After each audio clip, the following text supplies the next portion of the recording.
Just want to make a quick video today to talk about the mentality behind why so many people struggle to achieve financial freedom and just one tip on what you can do to improve upon that. So, for example, let's say today is Friday. It's actually Friday night when I'm recording this.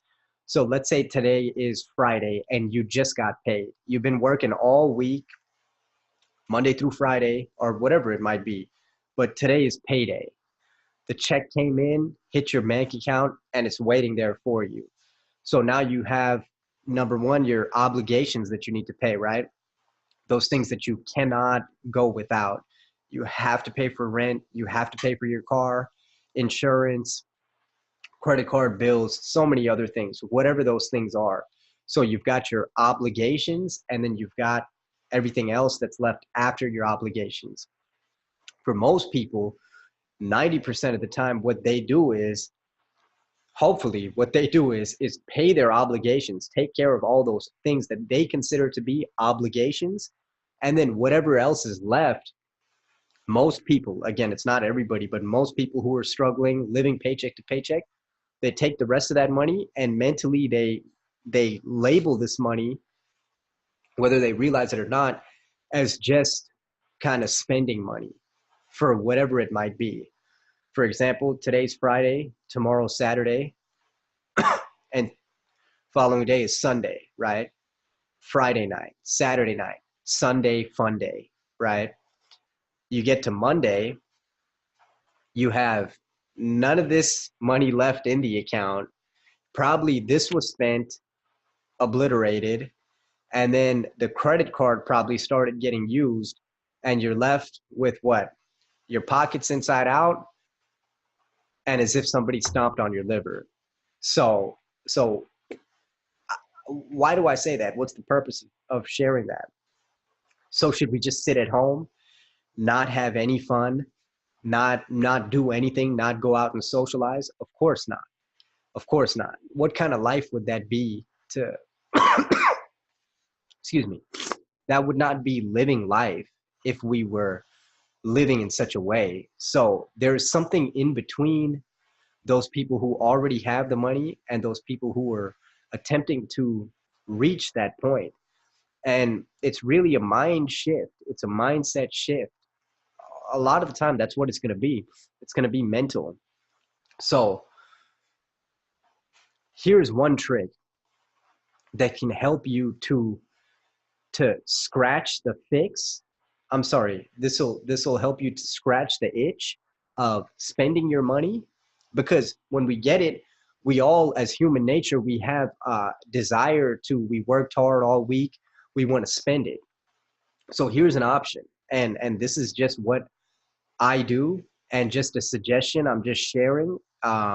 You could do it, or you could, keep doing what you're doing. But here's my suggestion. What I do is I take another portion of the money from this bucket, which is the spending money for going out and having fun. Nothing wrong with that. Take a certain amount of that money. For everybody, it's going to be different. So you're going to take a percentage, 10% of that money, and turn that over to your obligation money. That becomes, now you need to move that to the obligation. And here's the trick. If you leave it in a savings account, it's going to get spent. You're going to put it in a savings account. I've done this so many times. You put it in a savings account and say, I'm going to save this money. Next thing you know, you burn through all your money, you need money, and then you pull it from the savings, and then you end up burning that money off. So the trick is to spend it, but here's what it is. You're spending it on an asset. So I'm not a fan of purchasing stocks, just single stocks, because it's there's a lot more risk in picking a single stock. Let's say you pick Google, Facebook, Apple, or just a single stock. While there's nothing wrong with that approach, what I've found to be a better fit for me are exchange traded funds. Exchange traded funds are basically a basket of stocks, such as Apple, Amazon, Whole Foods, Facebook, Facebook, sitting grouped together in an index fund. Excuse me. So you can view an index fund as a basket. And inside the basket of the index fund, you have a little bit of Facebook, a little bit of Apple, a little bit of Amazon, depending on different industries. So if you want to invest in healthcare, you can invest in all a basket of healthcare companies.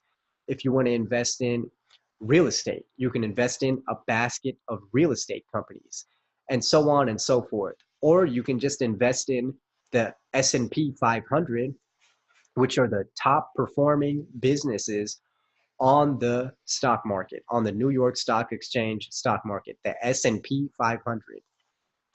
If you go to Vanguard.com, this is what I use. That's who I use, Vanguard, because they have low fees. Here's the thing. This is definitely not mandatory for you to do. You can pick any company that you want. And Vanguard actually is quite possibly Vanguard is the biggest and oldest organization out there. Do your research on them. Do your research on them. Just go to Google, go to your URL, type in Vanguard.com, check it out. It's really an established organization, a very helpful one too, because any questions that you have, you can actually pick up the phone, call them, and talk to an advisor who's going to tell you, oh yeah, this one has been performing like this.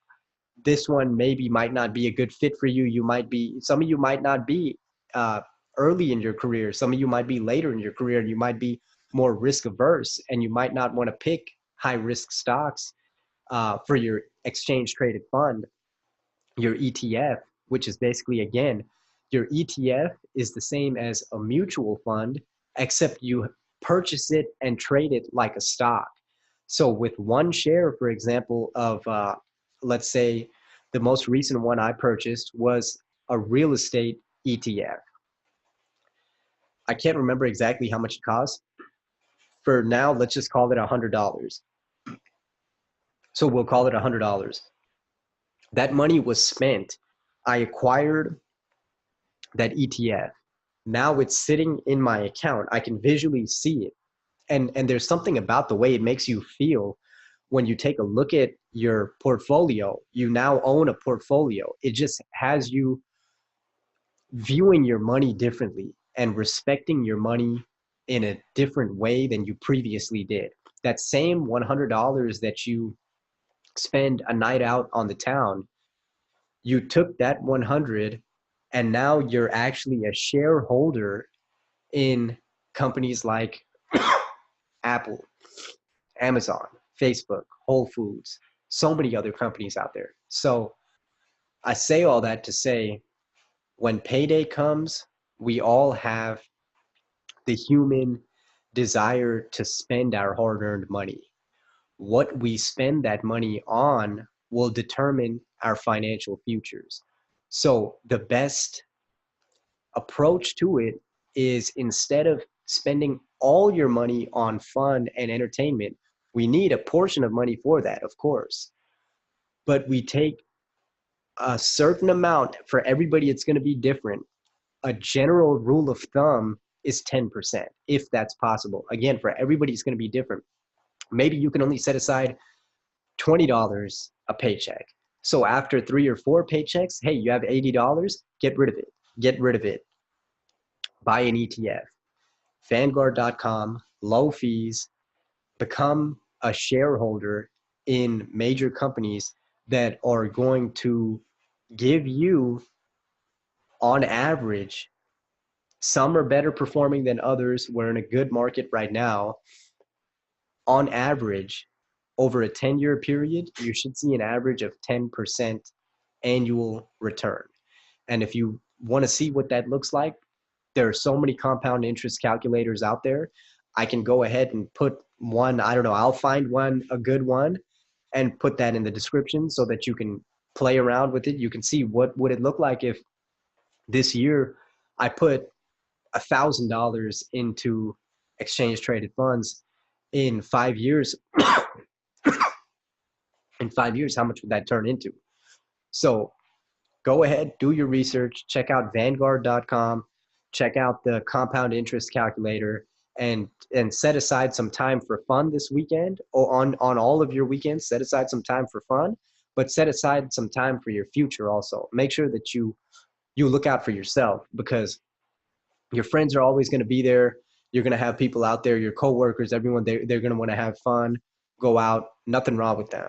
Nothing wrong with that. You know, they're all excellent people, but the only person who's really looking out for your best interest in the future is going to be yourself. So do yourself a favor and set time aside on the weekend to plan out where you want to be, and start to make these time investments into researching more about Vanguard.com, ETFs, index funds, and you can see the benefit. What's the difference between a mutual fund and a ETF, an exchange traded fund?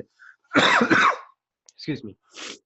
I'm kind of sick right now. My throat's kind of going out, but maybe I'll do a video on that. What is the difference between a mutual fund and an exchange traded fund? Hopefully that helps you guys. With that, I'll be signing off. With that, I'm going to be signing off again. Jordan, income over expense, over and out.